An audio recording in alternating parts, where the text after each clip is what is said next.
गांव था जहां पर बहुत सारे किसान रहा करते थे और वो दूसरे गांव में जाकर लोगों के खेत जोतने का काम करते थे। उसी गांव में एक गरीब किसान भी रहा करता था जिसका नाम भुवन था। भुवन के पास केवल 2 ही बैल थे, लेकिन वो उन्हीं 2 बैलों में खुश था। चलो मेरे बैलों, खेत जोतने का काम मिला है। बड़े दिनों बाद आज कुछ ढंग का काम आया है। आज मैं भी अच्छे से खा लूंगा और तुम दोनों को भी अच्छे से चारा खिलाऊंगा। इतना कहते हुए भुवन अपने गांव से अपने बैलों को लेकर दूसरे गांव की तरफ निकल जाता है और वहां जाकर वो खेत में अपना काम शुरू कर देता है। 5 दिन बाद जब भुवन अपने गांव पहुंचता है तो देखता है कि गांव में अचानक बैल मरने लगे हैं। रोज रात के समय एक चुड़ैल निकलती और गांव के एक बैल को मार जाती। इस बारे में किसी को कुछ नहीं पता था। ये हमारे गांव में क्या हो रहा है? अचानक से बैल कैसे मरने लगे हैं? कुछ समझ नहीं आ रहा है। बस एक बार पता चल जाए ऐसा कर कौन रहा है तो उसकी जान ले लूंगा मैं तो। भैया, पहले पता तो लगे कि ये सब किसका काम है। कोई इंसान है या हैवान है, तब तो कोई विचार विमर्श हो। अब लोग परेशान होने लगे थे कि वो अपने बैलों को किस तरह बचाए। भुवन खुद अच्छा ना खाकर अपने दोनों बैलों को खिलाने लगा ताकि उसके बैल सलामत रहे, क्योंकि अगर बैल नहीं रहे तो भुवन पैसे कैसे कमाएगा। इसलिए उसने सोचा कि वो अपने बैलों की अच्छे से अच्छी देखभाल करेगा। अगर कोई बीमारी फैली है तो उसके बैलों को नहीं लगेगी, अगर बैल तंदुरुस्त होंगे तो। लेकिन भुवन का एक बैल अपनी रस्सी तोड़कर जंगल की तरफ चला जाता है। क्या बात है, आज रात तो ज्यादा मेहनत भी नहीं करनी पड़ी, शिकार खुद पिंजरे में आ गया। आओ आओ, अपने खून से मेरी प्यास बुझाओ। फिर जैसे ही बैल जंगल के अंदर घुसता है, मौका देखते ही वो बैल पर कूद गई और अपने नुकीले नाखून बैल की गर्दन में घुसा दिए और उसको जान से मार दिया। फिर चुड़ैल उसका खून पीने लगी। अगले दिन बहुत खोजबीन करने पर भुवन को अपने बैल का खून से लथपथ छितरा हुआ मृत शरीर मिलता है। भुवन अपने एक बैल की ऐसी रहस्यमयी मौत को देखकर दंग रह गया। हे भगवान, ये क्या हो गया? मेरे बैल की जान किसने ले ली?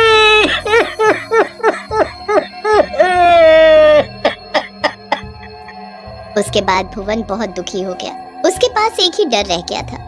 वो सोचने लगा कि आखिर दूसरे बैल को कैसे बचाया जाए। इसलिए वो भगवान के दरबार में गया और वहाँ जोर जोर से रोने लगा। अब मैं अपना जीवन कैसे बिताऊंगा? मेरे एक बैल की मौत हो चुकी है और दूसरे पर संकट आ गया है। अगर इससे भी कुछ हो गया तो मैं अपनी जान दे दूंगा। तभी भगवान प्रकट हुए और उन्होंने उस किसान से पूछा, बताओ तुम्हें क्या चाहिए वत्स? मैं चाहता हूँ मेरा दूसरा बैल सलामत रहे।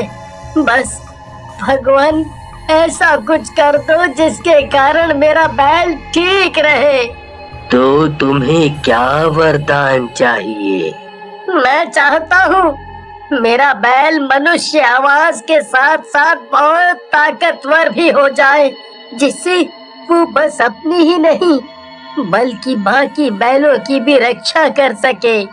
मैं तुम्हारे बैल को वरदान देता हूँ, उसको कोई नुकसान नहीं पहुँचा पाएगा।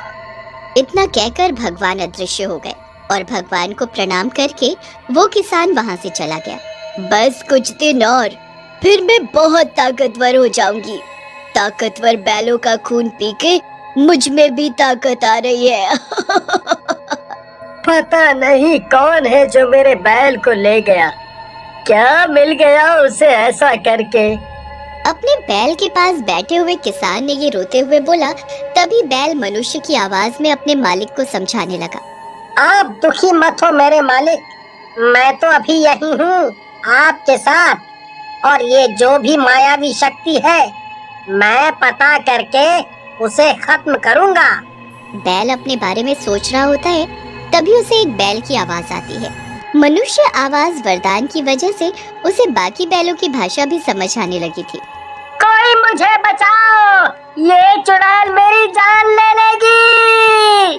वो दर्द के मारे चीख रहा होता है तो किसान का बैल वहाँ दौड़ पड़ता है वो बैल की आवाज की दिशा में पहुंच जाता है, पर थोड़ी दूर चलने पर उसको एक अनजान बैल दिखता तो है, पर उसके ऊपर एक चुड़ैल लिपटी हुई होती है और उसका खून पी रही होती है।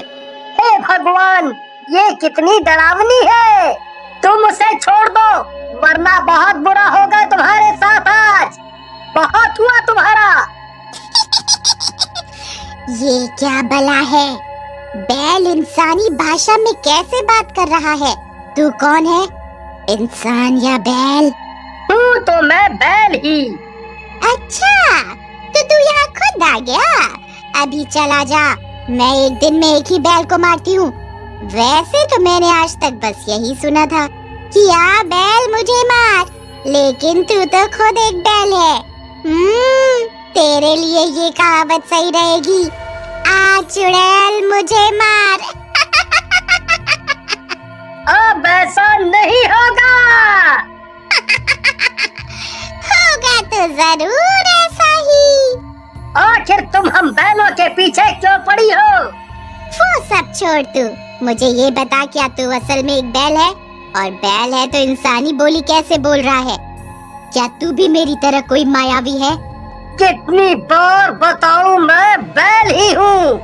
तो तू इंसानी बोली क्यों और कैसे बोल रहा है?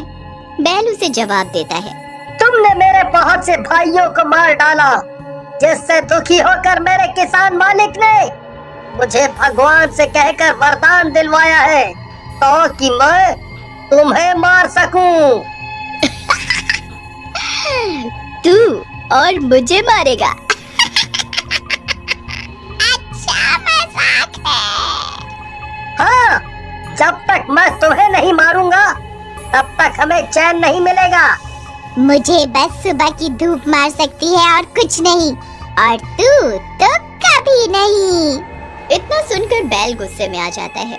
वो जैसे ही आगे बढ़ता है, चुड़ैल बैल पर कूद जाती है और बैल को मारने की कोशिश करती है। बता बता, आप कैसे मारेगा मुझे? फंस गया बेचारा। तभी बैल झटके से चुड़ैल को नीचे गिरा देता है। तभी चुड़ैल की नजर आसमान पर पड़ती है कि सूरज निकलने वाला होता है। वो सब कुछ वहीं छोड़कर जंगल की तरफ भाग जाती है और गायब हो जाती है। जो बैल घायल होता है, उसे मनुष्य की बोली बोलने वाला बैल मिलता है। धीरज रखो मेरे भाई, तुम यहीं रुको, मैं अभी आता हूँ। कहकर वो अपने किसान मालिक को बुला लाता है। वो किसान उस जख्मी बैल को डॉक्टर के पास लेकर जाता है और उसका इलाज करवा कर वो उसे ठीक करवा देते हैं। फिर कुछ दिनों के बाद चुड़ैल पूरी तैयारी के साथ वापस आती है। जब चुड़ैल आती है तो वो बैल भी तैयार होता है। क्या बात है, एक बार फिर तू खुद मेरे पास चला आया। चल, अच्छा हुआ, आज मुझे और कोई मिल भी नहीं रहा था। तभी चुड़ैल और बैल दोनों में झगड़ा होने लगता है। बैल उससे पूछता है, आखिर तुम बेजुबान जानवरों की हत्या क्यों कर रही हो? इससे तुम्हें क्या मिलेगा? तुम तो खाती भी नहीं, बस मार कर छोड़ देती हो। तो ये तुम अपनी भूख के लिए तो नहीं कर रही हो, तो फिर क्यों कर रही हो ये सब? मुझे अपनी ताकत बढ़ाने के लिए 501 बैलों का खून चाहिए, जिससे मैं बहुत ताकतवर हो जाऊंगी। जब मैं एक लड़की थी तो मैं जानवरों से बिल्कुल भी प्यार नहीं करती थी, तो मुझे चुड़ैल बनने का मौका मिला।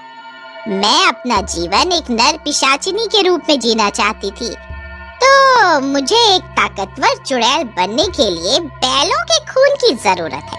ये बात सुनकर बैल क्रोधित हो जाता है। वो देखता है कि सुबह होने वाली है, तो वो चुड़ैल से पूछता है, अभी तक कितने बैल खा चुकी हो तुम? अभी 415। बस जल्दी से 501 हो जाए तो मजा आ जाए।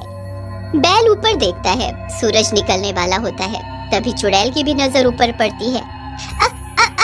अब मुझे जाना होगा। बैल पूरा तैयार रहता है। जैसे ही चुड़ैल जंगल की तरफ भागने की कोशिश करती है, तभी बैल मौका पाकर सामने भागते हुए आ जाता है। वो चुड़ैल के पेट में अपनी सींग घुसा देता है, जिससे वो चुड़ैल लाचार सीमा में ही गिर जाती है। तभी सूरज उग जाता है और वो उसकी रोशनी में जलने लगती है। उसकी आवाज सुनकर सारे गांव वाले आ जाते हैं। वो चुड़ैल को देखकर डर जाते हैं, लेकिन तभी वो बैल उनको बताता है, अब डरने की कोई बात नहीं है, अब हम सब सलामत हैं। ये चुड़ैल अब मर चुकी है, और कभी वापस नहीं आएगी। इतना बोलते ही किसान का बैल पहले वाला बैल बन जाता है और देखते ही देखते वो चुड़ैल भी राख की खाक बन जाती है।